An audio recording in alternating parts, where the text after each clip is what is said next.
muito da hora. Vamos botar o claquetinho. 3, 2, 1 e claquete. Bom dia de novo para vocês. Já peço a você liberar do claquete para colocar presente lá no chat, na sua lista de chamada, ok?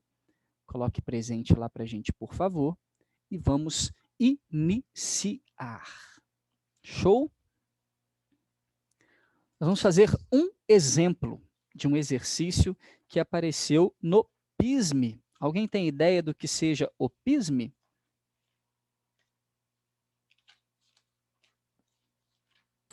Sim. Todo mundo sabe que o PISME é um vestibular chamado de seriado, lá da Universidade Federal de Juiz de Fora. Conhece? É aquele que você entra e faz uma prova no final do primeiro ano, uma prova no final do segundo ano, e por aí vai. Sim. Perfeito. E aí, eu não sei quem copiou de quem. Não sei quem copiou de quem, né? Se foi o PISME, se foi a Universidade Federal Juiz de Fora, ou se foi o FTM, que é do Triângulo Mineiro, né? Também de Minas Gerais. Mas os dois exercícios são muito, muito parecidos.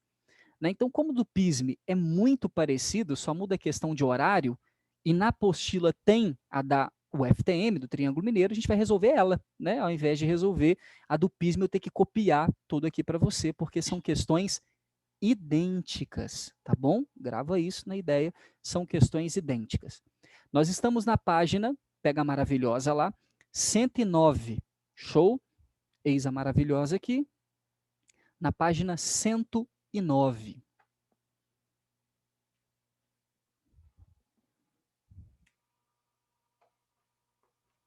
Então, já vamos botar aqui no quadrinho. Página 109.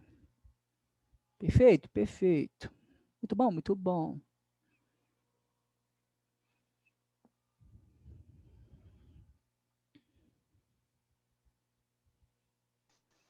Zoom tá dando problemas aí com vocês hoje?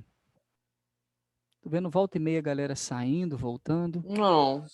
Tá de Deve boa? ser a internet das No pessoas. meu, não. A internet aqui em casa tá péssima. Eu sei que a internet tá horrível. Aqui em casa também tá muito internet ruim. eu acho que em todo lugar tá uma bosta mesmo. Aqui minha internet tá péssima também. Ah, eu imagino então. Estabilidade. E muita gente usando também agora, né? Com essa questão de aula online para tudo quanto é lugar. Muita gente usando. Lindos. Para quem chegou depois ou foi e voltou, página 109, perfeito. Estamos no exercício número 29. Ele é dica aí PISME, né? Para a galera que é de PISME, que vai brincar de PISME aí. Ele é uma questão número 29, importante para nós. Aqui da UFTM, Minas Gerais, na página 109. Não esquece de dar o seu presente, tá bom? Lá no chat, para você não ficar com falta nessa aula de novo. O exercício diz assim, e você vai pensar sozinho aí, tá? Numa manhã de céu claro, uma pessoa percebeu que às 9 horas os raios solares incidiram na região, fazendo um ângulo de 45 graus com a horizontal. E que um prédio de altura H projetou no solo horizontal uma sombra de comprimento A. Virando a página. Às 10 horas, os raios incidiram fazendo um ângulo de 60 graus com a horizontal e a sombra projetada pelo prédio mediu B. Só um minuto, dá uma olhada para o Simon aqui rapidinho. Repare que ele poupou ele poupou o enunciado de falar o sol nasce às 6, o sol se põe às 18, poupou você de ter que calcular a angulação a cada hora, já jogou na sua cara, né, a questão do horário direitinho, para que você identificasse quantos graus o sol se movimenta aparentemente a cada hora, né, já colocando isso para você. E é evidente você pensar que se a angulação muda, o tamanho da sombra tem que mudar também, né? Tem hora que você está com uma sombra muito grande, quando você vai à praia, por exemplo, bem de manhãzinho, o sol começa a nascer, você está com aquela sombra gigante, né? E à medida que o sol vai se inclinando, a sua sombra vai diminuindo de tamanho. Então, até meio-dia, né? Quando ela está debaixo de você, e depois o sol passa, sua sombra começa a crescer de novo para o outro lado. Então é interessante você perceber que, por isso, das duas medidas de comprimento A e B, que são duas medidas diferentes. Continuando. Considerando que o movimento aparente do Sol seja uniforme, né, tranquilinho, que tangente de 45 graus vale 1, e tangente de 60 graus vale 1,7, está mandando você usar esse valor, e que a soma das sombras A mais B vale 27 metros, determine, letra A, em que horário, nesse mesmo dia e local, os raios solares incidiram pela manhã, fazendo um ângulo de 30 graus, e letra B, a altura do prédio, do edifício.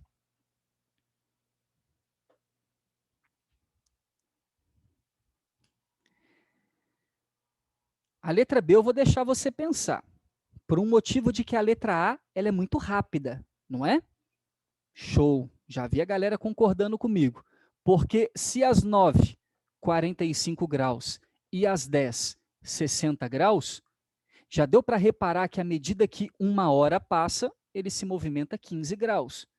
Então, como ele está pedindo 30 graus, que é 15 a menos que 45, eu tenho uma hora a menos que 9. Ficou claro para vocês? Sem muita conta, simples de explicar, 9, 45, 10, 60, voltou 15 aqui, 8 horas da manhã. Então, resposta da letra A, 8 horas da manhã. Perfeito? A letra B eu vou te dar uns minutinhos.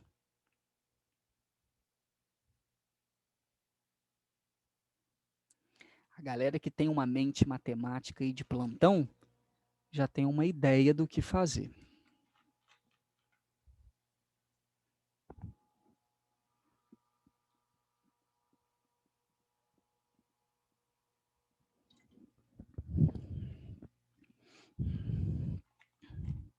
Como que essa questão de sou de exatas, sou de humanas existe, né? Como tem uma galera que tem um raciocínio matemático em tudo que vê, diferente de outra galera que tem um raciocínio mais filosófico das coisas.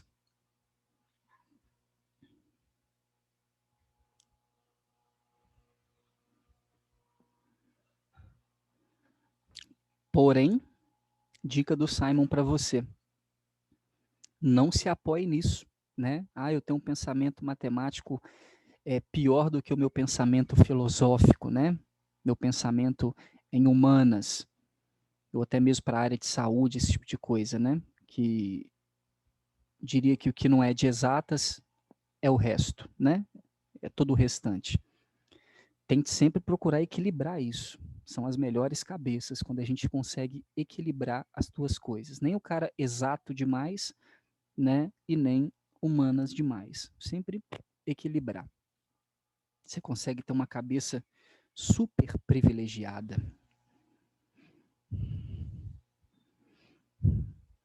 Agora, não deixe a matemática de lado, viu? A matemática explica a vida, o mundo.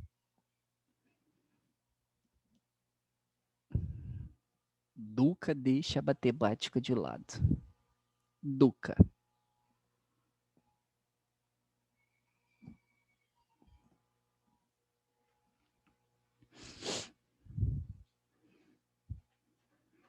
Se alguém achar que tem alguma resposta, né? Tiver uma ideia aí, uma noção, manda para mim aí, tá? Lá no chat. A Bia mandou uma resposta aqui já.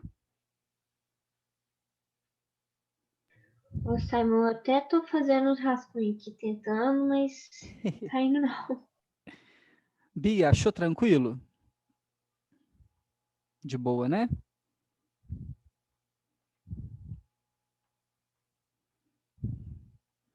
Quando eu falei para vocês, e aí eu vou respeitar, tá, a galera que já está fazendo aí, eu vou me adentrar aqui, mas respeitando você que está fazendo. Quando eu falei para vocês a galera da cabeça matemática, é o cara que consegue perceber que existem duas situações no problema. Existe a situação das 9 e a situação das 10. E essas situações, elas são diferentes. Claro, né? Às 9 horas a sombra é A, às 10 horas a sombra é B, então são duas situações completamente diferentes. Porém, existe um aspecto que une as duas.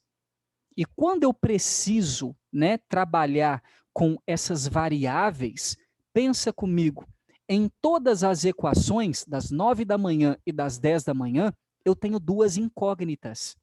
Lembra como que eu faço para trabalhar com o sistema de altura do prédio por horário? Tangente.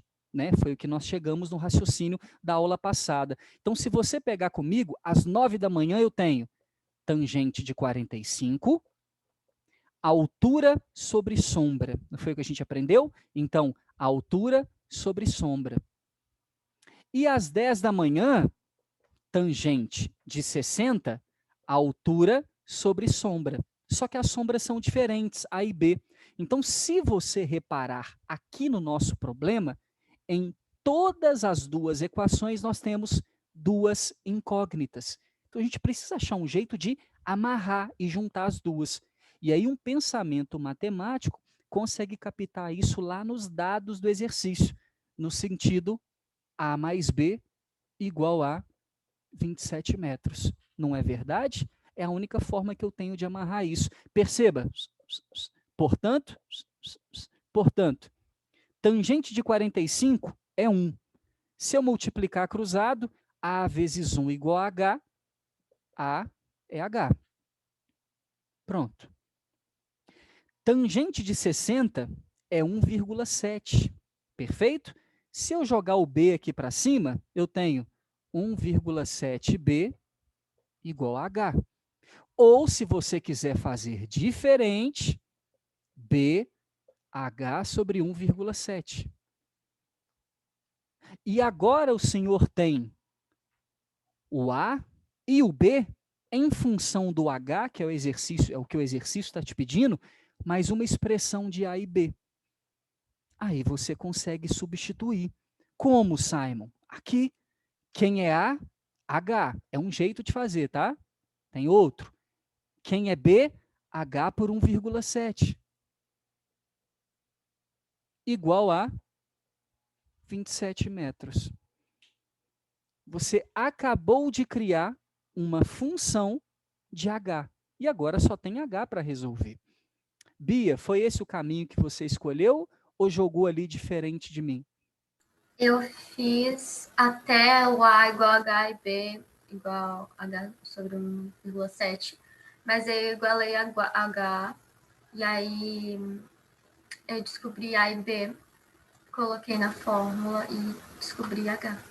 Perfeito, né? Outra forma, né? B é H por 1,7. No lugar de B, ela pode chamar A sobre 1,7, né? E chamar A de A e o B A por 1,7. Aí eu tenho A. Com o A, eu tenho B. Com o B e com o A, eu tenho H. Na verdade, só com A, né? Achou o A, eu já tenho o H. É uma forma de resolver também, ok? Se quiser substituir ele direto, é uma forma de resolver também. Aqui tem que tirar o MMC. Quando eu tenho uma fração assim, a gente costuma multiplicar e somar. 1,7 vezes H, 1,7H, mais 1H. Então, se você quiser tirar o mínimo disso aqui, que é só colocar 1,7 embaixo e tirar um mínimo normal, como você sabe, o resultado desse mínimo é 2,7H sobre 1,7. E do lado de lá, 27. Perfeito? E aí, não está difícil de resolver, porque se você pegar o 2,7 e passar aqui para baixo, eu.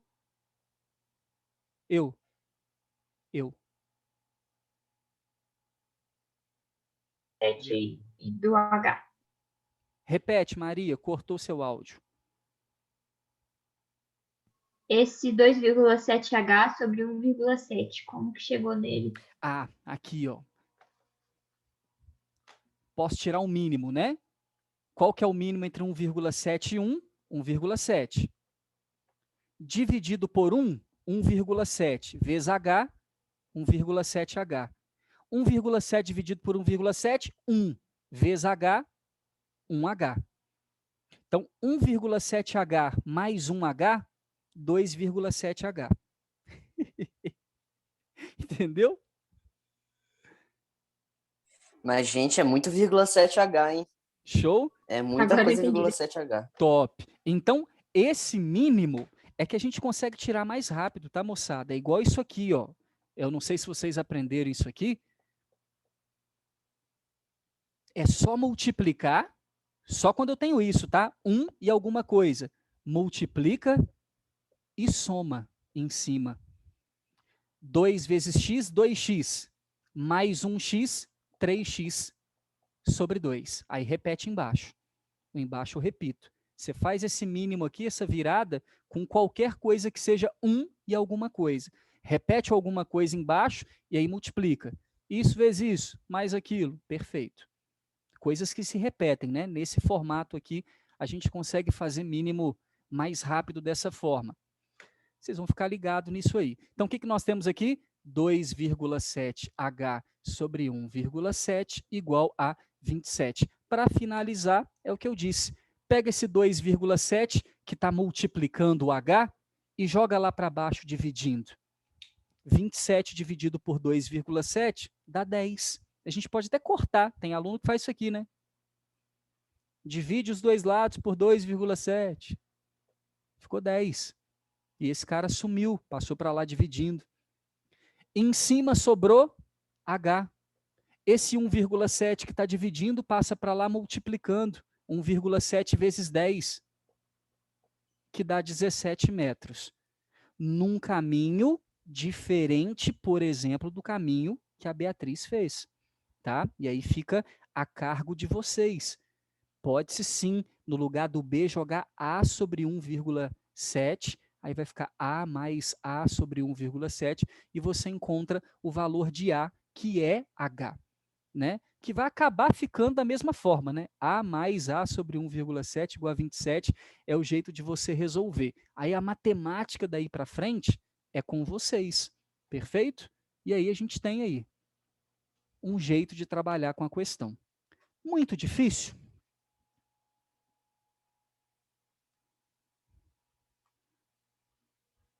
Não muito, né? Questão de um jeito simples de se trabalhar. Aonde está a óptica geométrica dessa questão? Sempre gosto de me lembrar. Está aqui, ó. A única parte óptica está aqui na tangente, na montagem. Daqui para frente, todo o resto é matemática. Tá ok? Podemos apagar isso aí? Pode. Demorou, então, Thalita Ott. Para rimar com pode. Vou apagar então, nego bro. Foi-se. Voltando para o caderninho. Disse para você que a gente ia trabalhar com 3 formas de propagação retilínea da luz. A gente teria 3 resultados, né? O primeiro resultado a gente trabalhou com a sombra de um objeto utilizando 2 corpos, teorema de Thales. Depois a gente trabalhou, e agora com exercício, com o movimento aparente do Sol, usando a tangente, a inclinação. E, em último, ainda dentro da letra A da propagação retilínea, a câmara escura de orifício.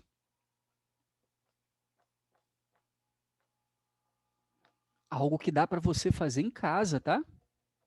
Até na sua apostila traz aí como fazer a câmara escura. No YouTube também tem altos vídeos de como ter a câmara escura de orifício com uma melhor qualidade, ok? O que é a câmara escura de orifício? Antigamente, o princípio físico da câmera fotográfica, né? A primeira câmera fotográfica, a primeira forma de captar uma imagem.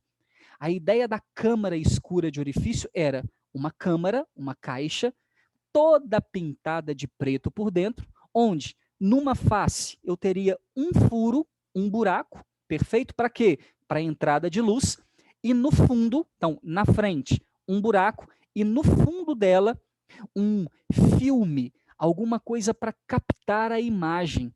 O filme veio muito tempo depois, né? O filme que pode ser queimado, como acontece na câmera analógica, né, a câmera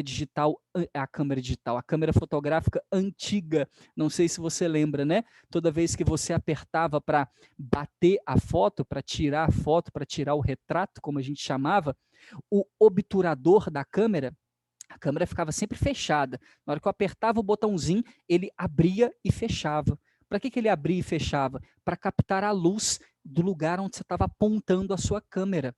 Então, ao abrir, a luz que bate no objeto que ele estava iluminando, e se a luz fosse pouca, o flash ia junto, né? Na hora que eu apertava o botãozinho, o flash iluminava, a luz tocava na pessoa e entrava dentro da câmera, e ela fechava rapidamente.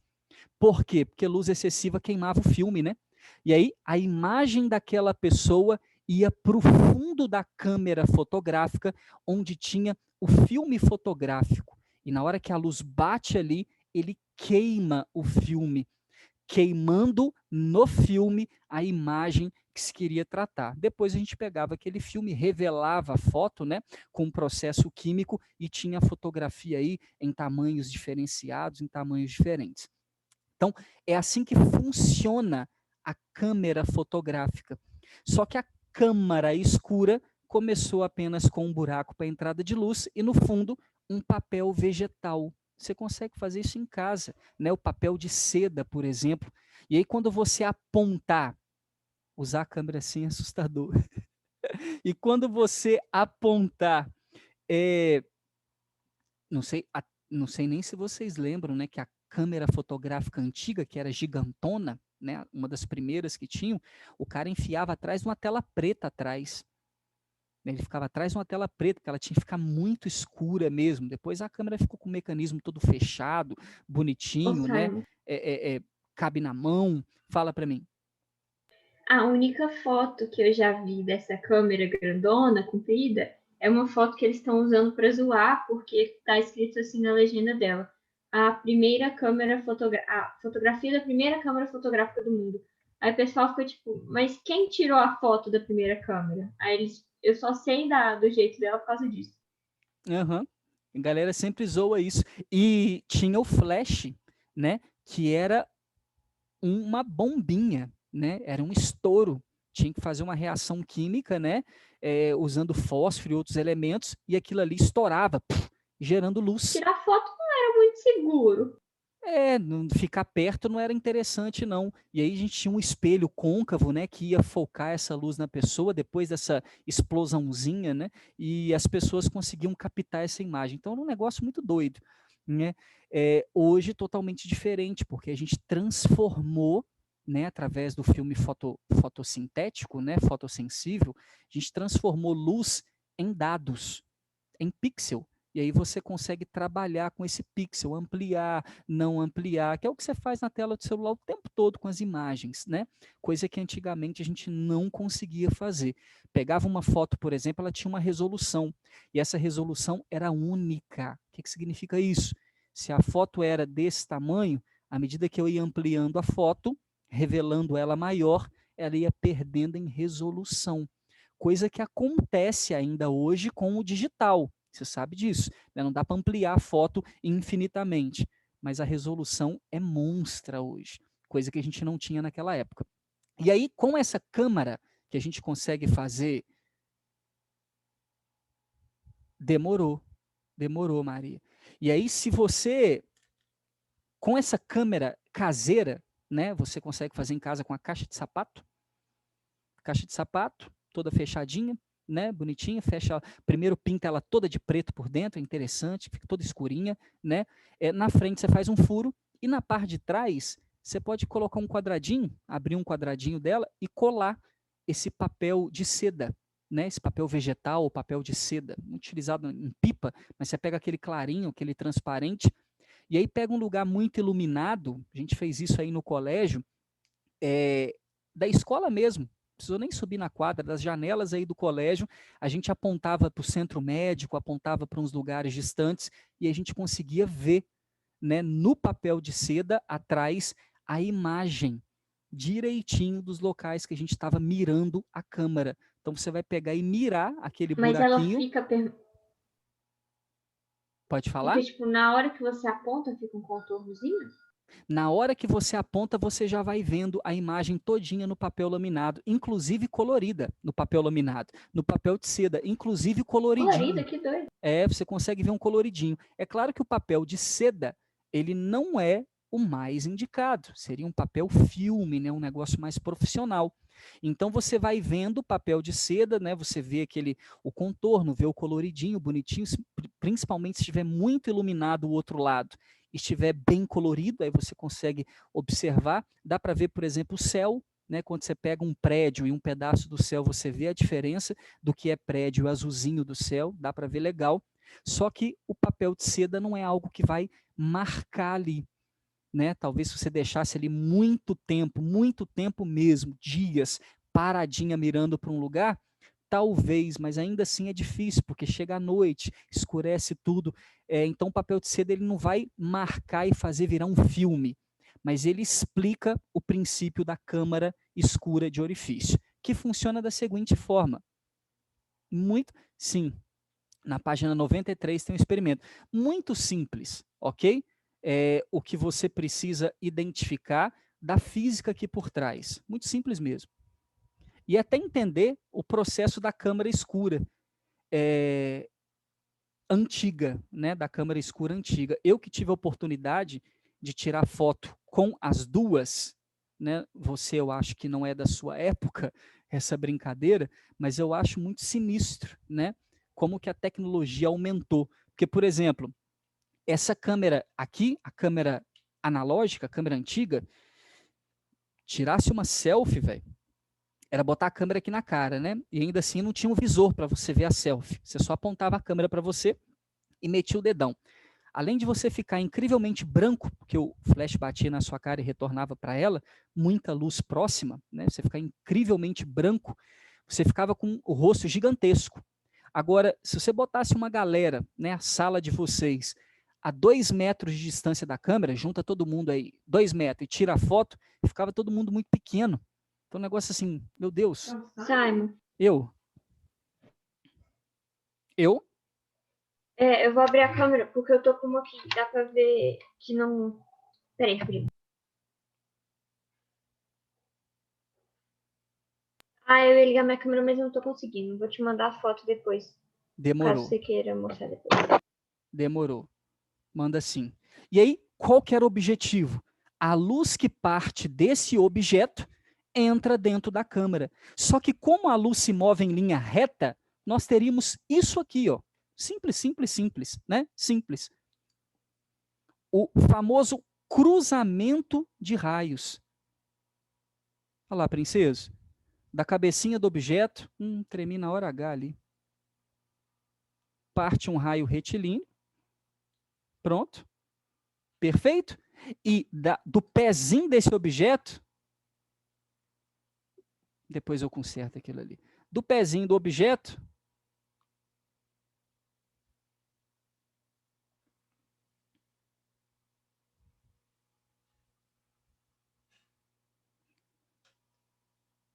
parte outro raio. E aí um princípio físico muito importante que você precisa observar aqui é que antigamente, os flashes da câmera danificavam os olhos também? Claro, né? Os primeiros flashes, sim. Por isso que a galera aparecia muitas vezes com o olho meio fechando. A foto não ficava bonita, não. Sim. Não ficava bonita, não. E acontecia, não tinha o que fazer. É muita luz, né? Então, muitas fotos poderia danificar os seus olhos. E qual é a ideia aqui? O raio que parte da cabeça leva a imagem da cabeça. O raio que parte do pé leva a imagem do pé. Por isso, a imagem do ser humaninho dentro da câmara sempre ficava invertida, assim como os nossos olhos fazem. O nosso olho é como uma câmara escura de orifício, onde a luz penetra e forma lá na retina, lá atrás, uma imagem, que é sempre invertida. Sempre invertida. Perfeito? Sempre.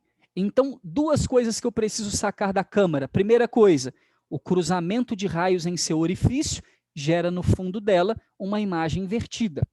Pronto. E segunda coisa, se esses raios se cruzam, observando aqui, fecha no objeto e fecha na imagem, vamos escrever aqui objeto, para você ficar bacaninha, eu tenho aqui 2 triângulos opostos pelo vértice. E mais uma vez, se são triângulos opostos pelo vértice, tem o mesmo ângulo. Não é assim que a gente aprende? Lá na matemática? Sim ou não?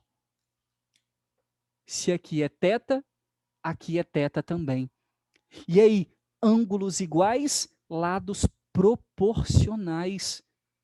E aí, da mesma forma, meu querido, nós temos aqui a altura do objeto, do lado de cá, a altura da imagem. A imagem, no fundo, pode ter o tamanho maior, não pode? Do que o objeto, ou menor? Pode. Tudo isso vai depender da distância do objeto até a câmara, até o orifício. E da câmara, o orifício, até a imagem.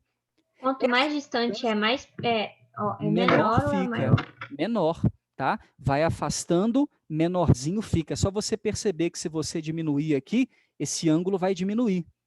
E se você chegar esse objeto bem aqui na cara do orifício, esse ângulo vai crescer, estourando a imagem. Quando a gente ia tirar uma selfie, colocava, né, a foto bem na frente da cara, né, a sua imagem atrás, ela ficava, não dava para ter os contornos, porque você ficava maior do que o tamanho da foto. Fala, Bia. Funciona como uma lente, então? Tipo. Que deixa a imagem maior, menor. Tipo. Porque na frente da câmera, o que, que a gente tem? Uma lente. Na frente dos nossos olhos, o que, que a gente tem? O cristalino, que é considerado uma lente. Então, funciona tipo isso, semelhante a uma lente, ou como uma lente. A distância do objeto até o orifício, DO, distância do objeto. A distância da imagem até o orifício, DI. Tome cuidado que a distância da imagem até o orifício, eu não sei se você concorda comigo, é a própria lateral da câmara. Concorda? Então, é o comprimento da câmara. Vou até escrever aqui, ó. Esse DI... eles não vão se cruzar no orifício, não? No orifício. É porque ficou um pouquinho fora aqui, tá bom? Ok. No orifício que eles fazem o cruzamento. E aí, o que, que eu tenho aqui? 2 triângulos, que tem o quê? Ô, lindo. Tenta olhar de lado, ó, daqui até aqui, a altura desse triângulo. E o tamanho do objeto é a base do triângulo. Daqui até aqui, a altura desse triângulo. E o tamanho da imagem é a base do triângulo. Então, de certa forma, eu resolvo isso aqui, se são triângulos semelhantes, usando o quê? Semelhança, regra de 3, né? A altura do carinha está para a altura da imagem, assim como a distância do carinha até o orifício está para a distância da imagem até o orifício. Mais uma vez, a propagação retilínea da luz me dando agora imagem, agora a gente não está falando propriamente de sombra, né? Está me dando imagem, e a forma de calcular é proporção de novo. Né? Isso porque a gente está trabalhando aí com 2 coisas, né? Objeto e imagem como sendo 2 coisas diferentes. Difícil? E é aqui atrás, na câmera fotográfica, que ficava o filme, para ser queimado, né, num processo de queima.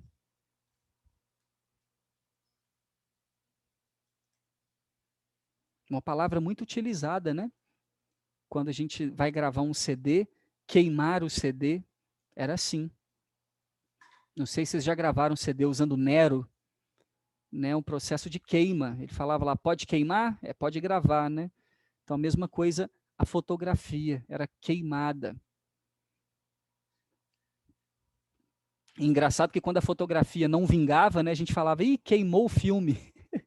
Tipo, estragou o filme. Né? Então são Nossa, não tem nada pior do que isso. Eu tenho uma câmera com filme que revela e, nossa, é terrível quando acontece isso. Não, pelo amor de Deus, aí você pensa, você perde um filme inteiro. Você ia para Ô, um Simon, lugar. eu tenho uma daquelas de rolinho, né? Uhum, Só que é antiga daqui de casa, não era minha. Tipo, a gente não comprou. Então a gente não sabe mexer direito. Tem muito tempo que a gente não mexe. Aí eu tinha tirado foto com o rolinho dela, já tinha terminado o rolinho e fui colocar outro. Quando eu fui colocar outro, ela não queria tirar foto nenhuma. Não estava no topo dela mostrando quantas poses ainda tinha, sabe? Quando uhum, fala tá sobrando sei lá sim. quantas. Não estava aparecendo. Eu tive que levar para o moço da loja de foto ver o que era. Eu quase infartei quando ele teve que abrir a câmera para mexer lá dentro, porque eu tava cagando de medo de queimar o filme. Quase infartei. É porque não pode luz excessiva. Ele tem que, depois que você coloca ele tinha que ficar parado lá. É maior dificuldade isso, mano. Você pensa? Fiz uma viagem top, tirei todas as minhas fotos. Chegou em casa, o filme queimou, perdi tudo. Era tipo pra O gente filme de hoje. aniversário da minha mãe, de 15 anos, queimou. Aí, era tipo pra gente hoje o HD do computador apagar. Você vai baixando tudo, né? E apaguei. Perdi tudo. É complicado. Tira um print, falta segundos para a gente finalizar. Não deixe de fazer as tarefas, tá? Que mandarei hoje, todas com base na propagação retilínea da luz. Matéria do próximo teste. Beijinho para você, tá? Obrigado pela atenção hoje. Foi demais. Obrigada, Sam. Valeu, Simon. Tchau, Simon. Beijíssimos. Seus fofos.